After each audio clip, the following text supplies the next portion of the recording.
ไปแล้วบ่ฮับก็ยาเช่นนั้นฉันมันหลายยาแล้วค่อยนั่นลูกค่อยก็ว่าคันเอานิดน้อยน่ะบ่ให้เอาเด้อพ่อเด้อคันเอาแล้วให้เอาผู้ใหญ่เอาผู้ใหญ่ก็เมื่อเลยเด้ลูก53ปีอายุเราเมื่อแหละเอาแล้ว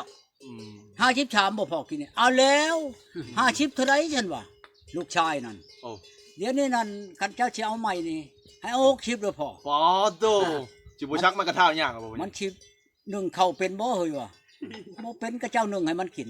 เอาแล้วลูกชายว่าบอกฮะลูกชายเอาเมียมาเลี้ยงบ่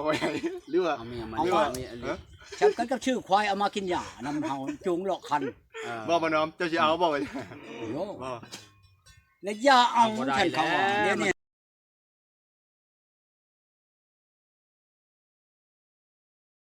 ว่าสิเลี้ยงไว้ทานนั่นนี่แหละเจาะให้ลูกหลานกินนี่ก็หวานค่อยนั้นจ๋าบ่แต่ค่อยจ๋าผ่านมานี่เอาเมียผ่านมานี่คันว่าสิผูกแขนเมื่อโลดเมียน่ะเป็นจังได๋วะนั่นอันบุญโฮมนี่ก็เว้าในเดือนออกมานี่สิผูกแขนนี่งัวนี่รอเมียนี่สิผูกแขนงัว2ตัวเมื่อปุ๊บเลยเมื่อโลดอีแฮงอันบ้านอันห้วยลาดนี่ก็จนไปชื่อหมกพริกจนไปเว้าคนแล้วนี่เมื่อหลักเมื่อโลดมันเป็นอะไรวะนั่นบัดเอียนอันนี้บ้านกลางนี่อีหุ่นนี่อ่ะเดือนหน้าออกใหม่6 คำผูกแขนเอาแล้วผูกแขนหลักเมื่อโลดเห็นได้ว่าฉันอย่าผูกแขนเพิ่นอย่าผูกช่วงนี้บ่อยากผูกแขนเอาแล้วผูกโลดฮะเอาแล้วผูกตัวนั้นเอาแล้วผูกแล้วโลดบ่ว่าอย่างเชยอยู่เนาะบ่เอาแล้วผูกแล้วมันแล้วเลยแน่นเอาแล้วผูกเรียบร้อยโลดมันอยู่แน่นความตัวเอาแล้วผูกผูกจะก่อนจะเอามาเนาะชุกคุณจะก่อนเอามาแน่นความมันจังบ่หลุดคือกันเอาให้ซื้องูอันได้ส่วนเขามันจะเอามาแน่นความตัวมื้ออื่นนี่เฮาสิไปพากเครื่องให้นี่น้อยนั้นเพิ่นโทรมาแล้วว่าจะได้เงิน2 ล้านกับเครื่องเพิ่นน่ะหมดนะสิไปพากให้ยามเอายาวแล้วเก็บเอาเด้อพ่อใหญ่เด้อเดี๋ยวพ่อใหญ่ไปเอาแนวติดจักรรถนี่สิอุ่นให้ก่อนนี่สิอุ่นแล้วสิมื้อได้บ่นี่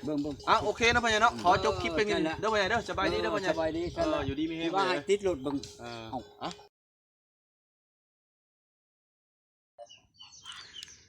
กับสบายดีหรือว่าสวัสดี FC หมดสู่หม่องสู่บ้านเด้อบ่ว่าในและต่างประเทศก็ยินดีเข้าสู่ช่องบ่าวน้อมพามวลอีกแล้วพี่น้องมื้อนี้ก็จะไปหาตู่ก่อนคือเก่าคือเดิมพี่น้องเพราะว่าตู่ก่อนก็มีเรื่องหลายอย่างโอ้ยพี่น้องเรื่องป่าบุญโฮมแน่กับเรื่องจิไปหาสาวน้อยโอ้ยหลายอย่างตู่ก่อนนี่บ่จักแนวชีวา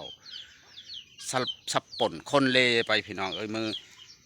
อื่นหรือว่า2-3 วันนี่ก็จะขึ้นเมืองนองอีกแล้วทางนี้ก็ยังบ่จบกันกับป่าบุญโฮมเฮาสิว่าจังใดพี่น้องมื้อนี้ก็จะไปถามตู่ก่อนให้ละเอียดว่าเป็นจังใดทางเมียบุญโฮมทางป่าบุญโฮมก็ยังบ่แล้วเรื่องกับป่าบุญโฮมทางนี้จะขึ้นเมืองนองอีกแล้วพี่น้องโอ้งานนี้อยากสมควรพี่น้องตู่ก่อนกับป่าบุญโฮมยังบ่จบแต่ตู่ก่อนอยากหาเมียใหม่มาครองอีกแล้วตู่ก่อนโอ้สุดยอดพี่น้องขาดผู้หญิงบ่ได้จริงๆพี่น้องโอ้สุดยอดพี่น้องไปหาไปถามข่าวทำข่าวว่าเป็นจังใดเลิกกับเมียยังบ่จบทางนี้จะเอาเมียแล้วตู่ก่อนจะว่าจังใดพี่น้องไปเบิ่งไปชมนำกันเลยสบายดีสบายดีไงสบายดีช่องอีกจะมาถามอะไรเดี๋ยวขอชื่อเราประวัติดูก่อนว่าไงหาถามก่อนเบาแหล่ได้ยินFC เมืองนอก USA ผู้ใดไกลกันตั้งกี่กิโลว่าเฮาผิดกันพ่อใหญ่ก่อนก็เบาแหล่อันนี้ผิดกันมันอะไรพ่อใหญ่ผิดกันจังไรก็ไปนำกันเนาะคือว่าบ่ได้เว้าใดๆเนาะบ่ได้ออกนั่นนี่ได้เฮ็ดให้เขาจังหูจักว่านั่นจังหวะนั่นนะไผไปออกว่าอันว่าผิดกันกับบ่แลน่ะค่อยนี่แล้วยังให้ FC ฮู้ได้บ่นี่ไปเว้ากันจังได๋ไปนำกันอยู่กินข้าวนำกันอยู่ผิดกันยามใดกันกินข้าวก็มาชื่อข้าวอยู่โรงเห็นกินนำกันแม่นบ่มาแล้วบัดนี้ล่ะค่อยนั่นขี่รถค่อยมื้อน่ะเนาะมาฮอดนั่นแม่นแล้วบ่แลนี่กับอันคำบันขี่นำกันบ่มองคำมันขี่นั่นไปโลดบ่ได้เว้าบ่ได้ถามบ่ได้คล้องไผไปผู้เดียวลืมไปแล้วหาบ่เห็นบาดนี่จันคำมันขี่รถเจ้าบ่ก็จักอยู่ชัยโอ้ยจะมาอุกใจจนสิตายก็บ่แลนั่น เฮ็ดอะไรแหละเดี๋ยวนี้มันไปใช่จนมาเป็นชั่วโมงอย่างนี้อะโหลอยู่ใช่มันอยู่ทางหลังผู้ใด จันขมันน่ะ มันออกมาจะมีมันไปก่อนนี่ ไปก่อนมัน ไปก่อน บ่เห็นมันเจ้าไปวิทย์บ่เห็นมัน จะไป อยู่ ไกล ใหญ่ กัน ไปแล้วมัน เจ้ากายกันไปได้ มันหูจักว่าไปวิทย์เฮาแล้วมันจอดแล้วนะมันชึงมันอยู่ เจ้ามันเห็นจุมเจ้าบ่เจ้า จั เรา ก เห็น แล้วบ่เจ้าน้ำมันเอาแล้วเฮ็ดได้แหละเดี๋ยวนี้นะ อืม ชื่อเข้าชื่อของกินเนาะ อืม ลูกเห็นนี่ มันโทรว่ามาเอาเฮาแหน่ว่าฉัน อ๋อ เฮาโตอยู่ไสพี่นาภาคดวงเห็นมาพี่บัดไปแล้วเกือบสิฮอดพลานเนาะบ่แหละ แม่นเลย จูงรถมารักนึงเลยว่าฉันนี่ อ่า มันเป็นไหนๆอันขมันรถนี่มันเพ รถ บ่ได้ว่า เพ มันตายนะมันเพว่ะตัวเองมาสตาร์ทเบิ่งรถเนาะรถตัวเองมันเชื่อมันเท่าได้ปีเลยอยู่นำว่ารถนี่เบิดน้ำมันว่ะบ่แลไปชื่อน้ำมัน60,000 น้ำมัน เนาะ เพลงโอ้กลัวแล้ว100,000อะบ่เลยทอนมา16,000บ่ มื้อนั้นได้ แม่นแล้ว มาถอกใช่ปะนี่ 70ปลายพัน ทอกใช้คาบีมันอันนั้นที่มันล้นเนาะของรถมันเลยเบิดน้ำมัน เพราะมันเบิดน้ำมันมันก็ล้นเลยแล้ว เต็มน้ำมันเต็มเลยมาตอก ให้เพิ่นขับก่อนไปโทรมาคนนี้ สตาร์ทบ่ควัน6ลำอัน อืม สตาร์ทมันก็บุญแล้วนะรถ เออ ของรถบ่ได้ตาย เพราะยังสตาร์ทบ่ มัน ได้ เบิดน้ำมัน รถน้ำมันหมดเนาะ ตัวเองก็ขี่มาบัดนี้มาฮอดดงเห็นก็เข้านั่น อืม ชื่อเลยได้ชื่อของกินชื่อเข้าแล้วเรียบร้อยเลย เออ ป้าเนาะบ่แหละ แม่นแล้ว เขาเอาอันจานอัดเมียนถาด เออ เอาเงินจ่ายเขา อืม แล้วไปบัดนี้ไปนำเอาเบาคำ บ่ มัน จ่ายให้เขาบ่ให้ออกแต่ห้านบาด เอ นี้ อ อืม เขา จ่ายก่อนบ่100,000 ยายแล้วกลับมากินบ่นั่นกลับมากินบ่ เอาก็กลับมากินแล้ว บ่ มาจะพูดแล้วก็กินบัดนี้กินข้าวยาแล้วก็พักกันมา อืม เออ บ่กลับไปฮอดตาขมันแล้วว่าจังได้ทำแล้วจังได้ว่ะอยู่ให้ยังจะไปทำบ่ตาขมันน่ะ รถตายมันว่ะรถเพ จะทำแล้วรถตายแล้วว่ะ รถเพมันว่ะมันบอกว่ารถตายรถเพเอาโอ้ยที่หาตะโอ้ยเอ้ยว่ะชาติ เออถึงใช้ตัวนี้เนาะ FC เออ เพิ่น จัง เข้า ซี่ ใจผิดว่า อันนี้แหละว่าเขาชื่อว่าเฮาผิดกันนะ อืม แท้เขาไม่ได้ลงอันนี้เนาะ อืม เห็นได้เขาจะว่าผิดกัน บ่ได้ลง ผิดกัน บ่แล บ่ ก อน บ่ได้ถ่ายคลิปนะ เออ เงินพ่อใหญ่ยืมพ่อใหญ่มา100,000อ่ะจนช่อยเพิ่นนั่นแหละกลับไปกลับมาเบิดน้ำมันน่ะไม่ใช่บ่ได้เบิดเงินพ่อใหญ่ให้ว่าสิส่งพ่อใหญ่คืนน้ำเกี้ยง เอามาฮอดใช้ดวงเห็นบ่เพิ่นว่า เออ พ่อใหญ่ชาวอยู่ในห่ม เออ ไม่เห็นหยังอันนี้นะเอาเงินเขายืมเจ้านั้น เจ้าเชื่อบ่รถเจ้าสิฮอดบ่สิโนนะเจ้าเอาไปรถ บ่แล้วแม่นครัวพ่อใหญ่อันนี้เพิ่นน่ะเขาบ่อันนั้นแหละ สิว่าไหนฉัน น้ำมัน เอา บ่ ให้ หม ร ด ถ น้ำมันเจ้าก็อยู่หมด อืม เอาเขาขี่กลับไปกลับมาเนาะพ่อใหญ่เนาะ เพิ่นว่าอันเงินนั่นคำมันเอาเลยเช้าพันบ่เอากระตามเอาไปชื่อเลยเราเบาแหละว่าจ้าบ่ชงคอยกระยาเงินนำแสนแต่หมอนั่นก็เพราะหมอพรก็ยังเอาฉีดแสนเพิ่นมื้อนั้นน้ำข่อยนั่นฉีดได้ฉันยาบัดหมอคำมันมาแม่นบ่ลบเมื่อในถามด้วยนี่เอาให้5แสนนี่กับข้าวนี่วางเช้าโลให้หมอคำมันก็นี่ไปส่งให้ฮอดทางพุ่นสิว่าอำหอมเพียงให้เฮานี่เงินคำมาได้น้ำใจหมู่มาชงเอาเนื้อรสชาติ นั่นแหละ ก็ได้มาอย่างมือของเงิน ตะบิดน่ะก็บ่อยากให้พ่อใหญ่ขับรถบ่อยากให้ขี่น้ำลาวเพราะว่ารถพ่อใหญ่มันก็มันเคยตีนหัวนะเฮารถยามตีนหัวก็เลยให้ วันนี้ล่ะ เฮา คันว่า อันนี้คันว่าได้รถนั่นก็ขี่ไปนํกันคันว่านั่น บ่สมมุติเราขี่แต่เราก็เอาขี่ไล่หลังกันไว้ขี่ เฮา ใกล้กัน สิให้ขี่รถเฮาเด้อเฮาสิซ่อนกันก็บ่แลมือไปนี่เข้าใจบ่ บ่ให้ขี่กายกันนะให้แต่เห็นก้นพอดีเห็นก้นก็รีบๆไป แต่ว่า พร้อมกัน บ่ให้ไปไว้บ่ให้เฮ็ดคือกับมันไปวิทย์เพิ่นชนแล้วลี่โลดลี่แล้วเนาะเขาไปอยู่เช่าอยู่ใช้ก็เช่าแล้วบ่โทรหาหมู่อีกหมู่โทรชามชายสิใช้ก็บ่รับอีก เออ เฮ็ดได้ฉันโอ้ยจะ เจ้า ไป ก็ ใช้ มีขี้รถเจ้านี่เจ้าก็เอารถอ้ายอันนี้ไป รถไฟ ไอ้นอมนี่ อย่าง โอ้ย ฮอดเมืองนองเนาะรถข่อย รถมันฮอดบ่ดงเห็นนี่มันก็มับนะหั่นแล้วนี่หักจักแล้วเนาะ สเตอร์มัน ดี ยังหมด อยู่ หลายรถข่อย บ่เอารถเฮานี่แหละ รถพ่อใหญ่ก็ขี่บ่ม่วนบ่ชำรถข่อยซ้ำ อ่ะ เนี่ยก็บ่ ร มัน ถ ก็เอา ข่อย ตัว ไป นั้ บิ น ดขึ้นเขาไม่ได้อยู่ได้รถข่อยฮะรถเจ้ามันอยู่ คือบ่เอารถเจ้าใช่ให้เพิ่นใช้น้ำมูกน้ำมันให้ สิใช้ให้ดอกก็จะมาว่ารถเฮาร ถ แหละ ก็บ่ได้ เอารถเจ้าก็ได้ เบิดบอลนั่นน่ะบ่ สเตอร์มันยังหมด เดี๋ยวเจ้ามานี่จะขี้ไปแล้วสมา ได้รถกดไปอยู่เนาะ มันได้เสมียน ปะอยู่คนเนาะ หาอยู่พุ่น เอาไปเลยบ่ไอ้ เอาไปกันยังมื้อ เอาไปละอย่างมื้อเฮ็ดได้สิทันเวียกบ่ แล้วเมื่อเฮามานั่นคันเฮาได้ซัดได้ชิงน่ะเฮาสิขี่รถโดยสารมาดอกบ่ยากดอก อย่าเบิ่งอ้าวจะเอางูขึ้นรถโดยสารนะ อืม เอา เฮาแล้วตัวนี้แล้วก็บัดเฮามาแล้วก็จังมาถ่ายคลิปเบิ่งงัวเฮาเด้อ มาเบิดทีมงานนี่ อ๋อ อ่า เอาว่าไว้แล้วบ่เดี๋ยวนี้จ่ายเงินเลย อันใด โง่เจ้าหาแล้ว เห็นแล้ว เห็นแล้ว อืม เบิ่งแล้ว เบิ่งแล้วนะ มัน งัว มี แม่ ตั นาง แม่ไม่ซื้อแม่ เพราะ นาง ท่านเป็นแม่ชื่อจำได้งัวนี่ อ๋อ มันเป็น ยัง แม่ บ่ นาง ลู หั ก ก จ้ะ เขียวมาเลี้ยงไว้เนาะปีหน้ามันก็ ชื่อเนาะ ปีหน้าปีคือมันก็ได้ลูกแล้วงัวชำนั่นน่ะ พี่หน้ามันก็ชื่อเอาเนาะ โธ่หัวฉีอันจำป่าช่ อืม ำผมอยู่ได้งัวใดเขาบ่แลนี่ก็เช็นอยู่ แม่นแล้ว อ่า เห็นแล้วตบก้นไปเป๊ะๆมาเลยเหรอพ่อใหญ่ยากก็ยากพ่อใหญ่จะนู เอาขึ้นถึงลังขาวแล้วเนาะ โยกพอบ่ได้แล้วเนาะเอาเมื่อยเฮาก็งัวก็งัวหู้ช่ำ ขี่หลังมันมาก็ได้เนาะงัวหู้ เดี๋ยวนั่นเหรอพ่อใหญ่ว้าตัวสิขี่มาแต่ป๋อเมืองนองบ่พ่อใหญ่บ่ได้ใกล้เลยพ่อใหญ่ โอ้ใกล้ก็คอยมาแน่เนาะคำใช้ก็นอนหันของเฮาจูงงัวเฮามาเลย โดย ครับจัง เอาเมื่อก่อนเลยแล้ว เมื่อรู้แล้วหมู่เจ้าเนาะข่อยบ่ได้ชนดอกแต่ว่าโทรมาหาข่อยน่ะว่า เจ้าฮอดแล้วว่าฉันในใจนี่ก็ข่อยบ่อยากให้อันมาปะข่อยแล้วบัดนี้สมมุติว่าเอ้าข่อยบ่ได้งัวมาแม่นบ่ข่อยลงรถใหญ่ข่อยก็จะขี่รถน้อยมาฉันได้บัดนี้ได้เนาะ บัดงัวได้จ้ะพ่อใหญ่ให้เขาไปเอาให้บ่ บ่แล้วงัวก็บ่ยากดอกข่อยจ้างรถเขามาชงรถบ่ได้อึดที่โน่นน่ะหลายบ่ได้เมื่อชงงัวให้ข่อยฮอดบ้านนี่รถกระบะบ่ได้อึดในที่โน่นน่ะ แม่นแล้ว เขาว่า เอ้าหัวใหญ่ชั้นนี้ก็แสนหนึ่งหรือช่องเขาก็ให้เนาะมาชุงเพื่อนเฮา เจ้า นั่นดอกบ่แม่นหยังดอก ๆผมมาก็ข้ามบ่ได้ก็จุงมาเนาะพ่อใหญ่เนาะ จุง ใกล้ มา ๆเนาะความรถความห่วยบ่ได้ก็ดีเช่นได้ฉัน เดี๋ยวสิไล่ก้นมาช่วยดอกพ่อใหญ่บ่ยาก อันนั้นแหละจ้ะว่าแล้วเมื่อใหม่มาแล้วมาฮอดเฮือนแล้วบัดนี้ว่ากันใหม่ได้กับบ่เจ้าได้บัดนี้ อืม มาอันนั้นไหน อืม ฉันได้งัวเนาะมาแล้วก็มาเบิ่งน้ำกันแล้วเฮ้ยหักบ่ค่ากินดังพันกินชิ้นดอก อืม ธรรมดามันชี้ออกแม่เพลูกเขาก็เลี้ยงเอาแหล้วเนาะในอังกฤษชี้ดอกอย่างโอ้ยกันได้งัวมาใหม่มาตื่มช่วงนี้ก็ชิดมีแห้งเลยเดี๋ยวนี้นะ อืม พอได้หมู่มันแน่เมื่อยังชี้เลี้ยงแต่งัวแหละนี่นะ โอ้ เมียกับเมื่อล่ะ โดยพ่อใหญ่ มาแต่เจโปนเมืองพินเมืองน้องบันนี้นั่นที่บ่ไปใช้เลี้ยงงัวอยู่ในบ้านเฮือนเนี้ย เนี่ยนะ เอาลูกเอาหลานมาเลี้ยงน้ำบ่มีเมียกะยาเมียบ่มักเฮาเด้บัดนี้เมียบ่จักอยู่นำเฮาเลี้ยงงัวแม่นบ่ อ๋อ วนวายเพียงทุกช่ำเท่านี่งัวเต็มคอกเต็มแหล่งเขาว่าดีได้ พอได้ตบก้นไปเนาะพ่อใหญ่ เอาแล้วเขาว่าทุกช่ำเท่าทุกเงินราคาน้อง แม่ ดีได้ แล้วพ่อใหญ่ ก็ ลาก บ่ เขา ว่า ดิ ด น อก พุ่นแล้วพ่อใหญ่เอ้ย ฮะ ลากเขาดินพุ่นแล้วจะว่า เอาแล้ว เป็ อันนั้น ห แล้ ลา วย จังหวะ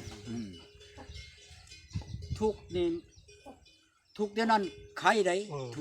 ทุกเงินราคาน้องได้ อืม อืม นอกพ่อใหญ่เอาแบบนี้บ่ ได้ได้ มื้อเฮาสิไปเลยเฮาจังบ่ได้ค่อยซื้อของกินไปเลยเฮาซื้อไปดำดีกันหน่อยเลยปลานี่พ่อใหญ่สมมุติสิไปมื้ออื่นเฮาตอนแรงเฮามาเอาไว้ตึกไว้ใส่แองใส่หยังไว้ แล้วแต่มันเจ้าเอาความเห็น มันจังประหยัดแน่พ่อใหญ่ บ่ แม่นบ่ เฮา ไปซื้ออยู่พุ่นแพงเด้พ่อใหญ่ เฮาเอาขึ้นมาเลยเฮ็ดจัง โล ซี่ หะ บ่ 60 บ่แม่นใช้แอง ในได้พ่อใหญ่ เอาขึ้นมาแล้วเฮาก็เฮ็ดครัวโลดเนาะเอาเกลือเอาหยังใส่ด้วยบัดนี้ใช้กระปุกใหญ่คนมีได้ในเฮือน โอ้เอือบเกลือไปเลยบ่นั่นน่ะบ่ ปึ๊บใช้แล้วใช้ก้นโลดหอบโลดบัดนี้ โอ้ มันจะ เกลือ บ่ชิน เฮ็ด เกลื ส้มพอดีเฮ็ดส้มปลา มันบ่พอชมดอกไอ้เนาะ เคย เอาไปคืนเดียวบ่พอชมแล้วบัดนี้เอาไปเฮาก็ปิ้งกิน ส้มนะ แม่นบ่แหละ แม่นนะ คันให้ถ้าให้ใช้แตะเกียบมันจะเป็นปลาแดกนั่นดิไม่ได้เป็นตะกินนะบ่เคยส้มนะ นั่นแหละแต่ว่าหมู่คือหมู่ออกความเห็นว่านั่นดีละปลาดุกมันบ่ได้น้อยได้นั่นนี่นะ แม่นนะ อย่างต่ำมีอยู่ว่า50ปลาดุกได้อ๋อที่ คำ มัน บ่ทั บ่ น ได้น้อย มัน ได้สํแขนนี่ โอ้ เออ ถ้าบ่ทันมันเกินหมุดตมเนาะพ่อใหญ่เนาะปลาดุกปลาคอเนาะ นั่นแหละจังหวะน่ะคอยจังหวะที่เอามันขึ้นมาเลยเว้ากันเนี่ยได้มันสิเป็นกินก็ไปแล้วเฮ้ย มันแซ่บได้ไอ้เนาะไม่ปลาได้เฮ็ดกินกับไม่ปลาบุญโฮมตอนนั้นเนาะพ่อใหญ่เนาะปอก้อยใส่ นี่จังว่า ส้ม มาฮอดแล้ว มันจะ แม่นบ่ คักอยู่ยัง ข่อยมาฮอดแล้วบัดนี้แล้วผู้นี้ล่ะเดือนหาเอาไม้ปีใหม่ข่อยสิผูกแขนเลย เดี๋ยวนะบ่พ่อใหญ่ เออ ผูกแขนยังพ่อใหญ่นะ ผูกแขนอยู่ดีไม่แห้งแล้ว กูแค้นงูนำบ่ ฮะ กูแค้นเอางูมาพร้อมบ่ เออเอ้ามันได้อันนั้นแหละเนาะเฮา แขนปีใหม่นี่มา เออ ทำไมคำขุน มา แขนปีใหม่นะมา หลูก ปีใหม่ ว่ามาห้องเก่าห้องขวัญแล้วเขาสิฆ่างัวในเฮือนเนาะงัวชื่อมาสิเลี้ยงไว้ อ้าว อืม ขานั่นนี่แหละ เจ้า ให้ลูกหลานกินนี่พอหวานค่อยนั้นจ๋าบ่แต่ค่อยจ๋าผ่านมานี่เอาเมียผ่านมานี่คันว่าสิผูกแขนเมื่อโลดเมียน่ะเป็นจังได๋วะนั่นอันบุญโฮมนี่ก็เว้านี่เดือนออกมานี่สิผูกแขนนี่งัวนี่รอเมียนี่สิผูกแขนงัวช่องโต เมื่อปุบเลยล่ะบ่ เมื่อรถอีแห้งอันบ้านอันเวลาดนี่ก็จนไปชื่อหมกพริกจนไปเว้าคนแล้วนี่เมื่อหลักเมื่อโลด ซึ่งเป็นอะไร มันเป็นอะไรวะนั่นบัดเอียนอันนี้บ้านกลางนี่อีหุ่นนี่อ่ะเดือนหน้าออกใหม่6 คำผูกแขนเอาแล้วผูกแขนหลักเมื่อโลด โอ้ เห็นได้ว่าฉัน อย่าผูกแขนพ่อใหญ่ก่อนอย่าผูก ชุมนี้บ่อยากผูกแขน เอาละผูกโลด ฮะเอาเลยผูกตัวนั้น เอาละผูกแล้วโลด บ่เว้าอย่างเชยอยู่เนาะ อืม อ่ะอย่า พอเอาละผูกแล้วมันแล้วเลย แน่น เอาละผูกเรียบร้อยโลด ๆ มั แน่ น น อยู่ ความแน่นความตัว เอาละ จะ บ่ ก่อน ผูก จังผูกจะก่อนจังเอามาเนาะ ชุกคุณจะกันเอามา แน่นความ มันจังบ่หลุด อืม คือกันเอาให้ซื้องูอันใดส่วนเขามันน่ะจะเอามา ในความตัว มื้ออื่นนี่เฮาสิไปพากเครื่องให้นี่น้อยนั้นเดินเพิ่นโทรมาแหละว่าอยากได้เงิน2 ล้านกับเครื่องเพิ่นน่ะเบิดนะเฮาสิไปพากให้เองอย่าง เอายาวแล้วเข็ม นี้ เอาเด้อพ่อใหญ่เด้อเดี๋ยวพ่อใหญ่ไปเอาแนวติดจักรรถนี่สิอุ่นให้ก่อนเนี่ย สิอุ่นเลยสิมื้อได้ปะเนี่ย เบิ่ง อ่ะโอเคนะพ่อใหญ่เนาะขอจบคลิปเป็นเด้อพ่อใหญ่เด้อสบายดีเด้อพ่อใหญ่ สบายดี อยู่ดีมีเฮง ว่าให้ติดรถเบิ่ง เออ เอ้า อ่ะ แล้วชวนเขามา ไหวดอ ไป ก นาเฮ้ยเมื่อนาว่าบ่ได้เด้อยู่ในเฮือนหมอนี่หมออินปุ่ง อืม หมอก็โทรมาหวานนี่เป็นได้ไอ้ก้อนปะเมียน่ะบ่เด้เฮาบ่ได้ปะเมียปะเฮาเอาแล้วจะบ่ช่างเว้าเถอะเอาเมียใดก็เข้าปะเอาเมียใดก็เข้าหมอนั่นก็บังเอิญเลย อ้าว จักว่าบ่ได้เฮ็ดการบ้านให้เขาเอาแล้ว มันยังเอ้ยการบ้านโยก เฮ็ดบ่ มันก็มีแล้วการบ้านเอาแล้วว่าจักเลยเด้อเฮาก็ชงชัยอยู่ว่านี่น่ะ อ่า คันบ่เฮ็ดการบ้านเขาเมื่อแล้วเขาว่าคันเฮ็ดการบ้านดูนี่แห้งมักมันยิงน่ะ เอาเลยเด้อ เขามาเหตุการณ์บ้าเนาะ บ่คันเอาเมียเอาคันได้ผู้ใหม่มานี่นั่นสิถามเขาแม่นหยังเอ้ยกลางบ้านการบ้านสิถามเบิ่งเขาก่อน อ๋อนั่นน่ะพ่อใหญ่เนาะ มันก็บ่ถามหมู่บ่ได้เด้อ อ๋อเดี๋ยวเขาจะบ่ฮู้ หรือว่าแน่นี่บ่อันเขาว่าจานนั้นจานนั้นเอาเมียน่ะเอามาได้4-5 ปีบ่จาน เห็นยังบ่เป็นนั่นบ่ เจ้าเหตุการณ์บ้านอยู่บ่ว่าซั่น เออ เจ้าออก นิทานบ่พ่อใหญ่เรื่องของแท้นี่ นิทานก็แม่นของแท้ก็แม่นแล้ว มันประชบมันชับปนคนเลกันไปนะอัน โอ้ นี่ จ้ะ คันชื่อว่านิทานผัดแม่นอดี แม่น จังซี่นะว่าจะได้ชำนั้นคนก็สิให้ซะมันแล้วซะว่ากับข่อยนั่นแต่เจ้าขึ้นเมืองพีนอันเชปูนกี้นี่นั่นยังเชียร์ฮอนหา6 ล้านก็ยังเชียร์ภาพไม้ข่อย2 ล้านนี่ข่อยก็เห็นเงินนำเจ้านั่นเห็นกับหูกับตาแหละเจ้าทำนั้นข่อยขอนำยังบ่ได้เขาก็สิให้ตะกี้ข่อยอยากให้ล้านหนึง อ่า ล้านหนึงแหละเราเลยว่าขอ2 ล้านค่ะมันแล้วบ่มีกรณีหยังต่อขึ้นเบิด โอ้ ชี้นะค่อยให้บ่ยากว้าวดอกบ่บื้อเนี่ยค่อยไปพากให้ด้วยนะชุมชิ้นเชื่อพาแพ้เราก็ค่อยทำ สิภาคเบิดเลยเนาะพ่อใหญ่เนาะ บ่ให้หยังนะ โอ้ หากเราบ่เว้าอันต่อกันชานทิพย์เขานี่ก็ว่าจักว่าเขาสิม่วนเชาถุงเรา อ๋อปานนั้นบ่พ่อใหญ่ จังละลืม อันนี้ได้ กระบุ้งกระตาได้นี่จะเอาไปให้เบิดบ่ได้ ให้ บ่ เบิด โบเหลือกะ เอาแล้ว อันนี้ เราจะให้พาก เจ้ามา นี่ก็ตามากเรานี่ก็สิพากให้ ใช่ ตาดูมันกระทุนอันนี้นะ ใช่บ่แม่พี่น้องใช่บ่เลยใช่เบิ่ง ตาลูกบ่ทนมัน อันนี้ก็สิภาคเมื่อบ่นี่ก็เนาะ โยเนาะ อ๋อเด้อ เราไว้ให้พากเพื่อพากมื้อใดค่อยบ่ได้โชว์หังโชว์มีดอกของชำนี้น่ะ โดยพ่อใหญ่แม่นบ่พ่อใหญ่ สิว่า แล้ว จะพาเขาจะหับจะบ่ จักลำเราเลยเนาะเราหับกะ โอ้หลุด ไป ประชาจะ แล้ว หับ หับ จะบ่ ไปยาเช่นไหนฉัน มันหลายเนาะ ยาแล้วค่อยนั่นลูกค่อยก็ว่าคันเอาเด็กน้อยน่ะบ่ให้เอาเด้อพ่อเด้อคันเอาเลยให้เอาผู้ใหญ่ก็เมื่อเลยเด้ลูก53 ปีอายุเราเมื่อแหละเอาแล้ว53บ่พอกินนี่เอาแล้ว50เท่าใดฉันว่าลูกชายนั่น โอ้ เดี๋ยวนี้นั่นคันเจ้าสิเอาใหม่นี่ให้เอา60เด้อพ่อ ปอโตจิบ่ชักมันกระท่าย่างบ่พ่อใหญ่ มันชิ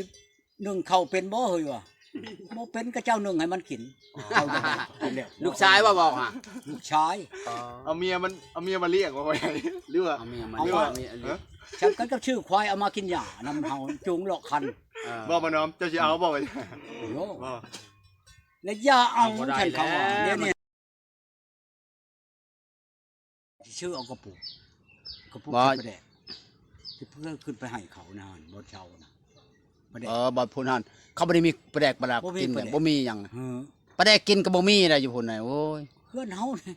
เป็นจักเท่าไรกระปุก คันขึ้นแล้วเอาปลาแดกไปนำ เฮาจะถือกระปุก คันขึ้นบัดนี้เนาะเอาปลาแดกเอาปลาดากไปฝาก ใส่ ตักมัน รถเฮาไป ฝากกับแม่นเอาไปกินเฮาเอง กินชมกินแซว แม่นหมวกมันเนาะ แม่นบ่มีหยังบ่มันนี่คลิปจบคลิปซำนี้อ่ะสบายดี สบายดี จบคลิปซำนี้มันเนาะสิเฮ็ดอันนั้นมันแล้วอยู่นี่เนาะ เออ ค่ำแล้วจบคลิปซำนี้แล้วบ๊ายบาย ครับ